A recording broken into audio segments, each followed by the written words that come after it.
Blessed love and blessings way up, oh boxing world, boxing nation, fighting world, fight nation. It's Coach Fighting. This is real life boxing in the gym on a Sunday with my man Sugar J Josh Texas over there in the back. Hey, Dmitry Bivol was good enough to beat Canelo Alvarez. Before we get into it, y'all give me your best double jab straight down the pipe. Hit the like button, hit the subscribe button, and the bell icon so you can be notified when new content is being uploaded on the channel Real Life Boxing. Excuse my voice. We had fights yesterday. Worked the corners in three fights yesterday. So screaming, yelling. Great performance by the young men yesterday. Shout out to Dmitry Bivol for getting the job done against Canelo, Saul Alvarez. I was wrong, and a lot of the boxing world was right. A lot of people had Dmitry Bivol beating Canelo Alvarez, even though Canelo was the favorite, and then it switched throughout the fight. But great job by Dmitry Bivol. Now, everything that I said in my breakdown and prediction, well, I was wrong in the outcome, but everything that I said that Dmitry Bivol does well, fighting off of the back foot, small steps back, the pressure on the back foot, the distance, controlling the distance with the ever so busy and active lead hand. He fought great. I don't think that Canelo Alvarez fought great. I feel like Canelo, he didn't fight the fight. Well, he didn't fight the fight that he usually does. Somewhat and somewhat not, because Canelo was just literally just walking forward and throwing power punches, but one punch at a time. Walking forward, one left hook. Walking forward, one hook over the top. Walking forward, little jab, trying to split it with the uppercut. Every once in a while, he would uppercut and hook over it, or hook and then try to uppercut. But for the most part, Saul was just, it was really just like one power punch at a time, one power punch at a time, one power punch at a time. And he didn't start slow. He was on it from the first. He came out just like gunning, just trying to walk forward, just trying to walk towards Bivol, throwing power punches, but not like putting his power punches together. Usually he'll put 3 power punches together, you know what I mean? Throw something to the head, try to set up the left hook to the body, and try to finish with something. But this time he was just throwing single power shots. Wasn't really working behind his jab at all. I feel like when he did jab, it helped him open up Bivol and helped him cut the distance against Bivol. But he wasn't jabbing, and he really didn't throw any straight punches, like any 1-2s. He threw a 1-2, maybe like in the 11th round, split Bivol's guard, and it touched him. But he wasn't really throwing any straight punches, no jab, no 1-2s. He was just walking towards Bivol, just trying to break him down. And honestly, it looked like earlier on in the fight, it looked like he might have been able to break Bivol down. But honestly, as the fight got older, like Bivol got better. Bivol picked up his speed. The punches was real snappy. He was getting off 5, 6, 7 punch combinations against Canelo. And another thing that Canelo didn't do in this fight, he didn't counter as much. First of all, I'm gonna give credit where credit is due, because in Triple G's fight, I said that Triple G looked noticeably gassed. Like in the 4th round, Triple G looked like he already went 10 rounds. So what's good for the goose is good for the gander as well. We ain't gonna do it to Triple G and not do it to Canelo. I'm not gonna say it's because of Canelo's age, but probably because of the weight, probably because of the weight gain.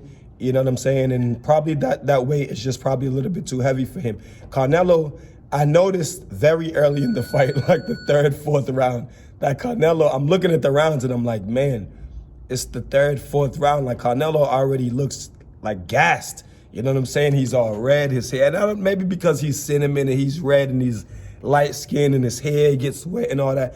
I don't know. But he looked gassed really, really, really early in the fight. And then, of course, he reverted to, and I thought that this might happen in this fight. I actually wanted to take down my breakdown of the fight because there were so many points that I wanted to touch on that I didn't. But then, a lot of people was telling me it was a good breakdown, so I didn't. Triple G actually reverted back to what we saw against Triple G with him leaning on the ropes. He gassed out. And we haven't seen this from Canelo in the past few fights. He gassed out, paced himself. He took a few rounds off, you know what I'm saying, like pacing himself, because he was still throwing power punches like at the end of the fight. But you can tell that they didn't have the same speed on him. You can tell that, you know, he was tired. Even when Bivol was giving Canelo the distance that he wanted, because later on in the fight, Bivol started to stand on the inside with Canelo. And I feel like even then, you know, Canelo, you know, wasn't getting his distance right. Sometimes he was a little bit too close to Bivol, trying to throw those power shots. And no excuses. Bivol fought a better fight, and he won the fight. Great job. All the things that I said that he did well, that I thought that Canelo was going to be able to take advantage of, take some of the things away from him and do better and do good enough to beat him. No, it wasn't. Last night wasn't Canelo's night. Bivol, all the things that I said he does well, he did them well enough to win the fight. The judges had it unanimous, 115 to 113. I thought it was a little bit wider than 115, 113. I thought Bivol, you know, kind of opened up going down the stretch of the fight. Canelo said in the post-fight that, yeah, I felt his power and they want to run it back. Now, whether they run it back or not, I don't know. I think that it's good for boxing for Canelo Alvarez to lose a fight. I think that it was good for him because he's been so used to the train that he's been on. Maybe could have got complacent, a little complacent in training or whatever. It's just good for boxing. It's good for the younger fighters and all the fighters that are chasing Canelo and that want to be a cash cow like Canelo. It's good for them to see that it's okay to lose in boxing, you know what I'm saying? Because Canelo wasn't, you know, hell-bent about it. He didn't say that. He did say maybe he thought, you know, he did enough, you know, to win, but he still said Bivol was great. And he said, it's okay, this is boxing.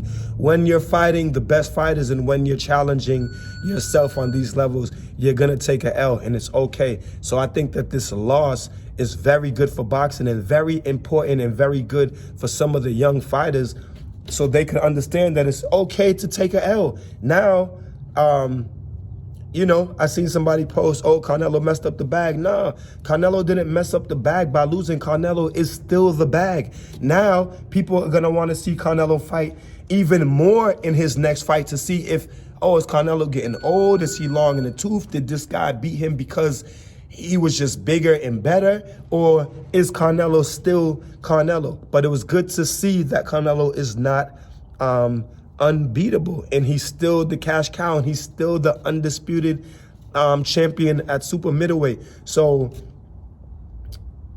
it's just good. It's good for boxing. It's good for Canelo Alvarez. It's good for everybody. It's good. It's just good for boxing because, like I said, taking an L is something that nobody wants to do in boxing nowadays, because, you know, their feelings get hurt, or because social media, the backlash that you have to take in social media. But when you're truly putting yourself in the position, when you're truly taking on the best fights and fighting the best, moving up in weight classes, doing this, challenging, that was Canelo's 18th, 19th world champion. You know what I'm saying? So when you're taking on world champions like this that are bigger than you, jumping up in weight classes, like, you're going to take an L. You know what I'm saying? You're going to take an L. You're going to take an L if you're, most of the time, if you're just fighting the other champions in your division, unless you are just simply the best. But once you start moving up 1 and 2 weight classes and you're still fighting the best, it's not like you just going up in weight class and you're just fighting like a nobody. No, you going up in weight classes and you're fighting the other champions. Like, at some point, like, you're going to take an L. You know what I'm saying? You're going to take an L. And that is boxing. So, you know, it's good. I want to see Saul bounce back and come back and do his thing. And good for Bivol. I want to see Bivol go unify against the winner of Joe Smith and Baterviev, because that's probably not going to be Canelo. Canelo's probably going to go back down in weight. But, yeah, good for Bivol. You know what I mean? Like, these are the fights that we want to see. So, hopefully, with Canelo taking this L, more of the world champions and more of the known and popular fighters today will be more willing to make these big fights. You know what I'm saying? Like, y'all want to follow in Canelos, Alvarez shoes, and Floyd Mayweather shoes. Pretty boy Floyd was out there fighting world champions, and so did money. You know what I'm saying? But great fight and great job by Bivol. Not so much of a great performance by Canelo, but he still did his thing, and humble and glorious in defeat as he is in victory. So you guys tell me what y'all think about it in the comment section. Again, excuse my voice. We had fights yesterday. We're at 3 different corners, and it's all good. You guys tell me what y'all think. Leave a comment in the comment section. Until then, protect yourself at all times and keep fighting your fight, man. Peace and one love. It's Coach Fighting. This is real life boxing.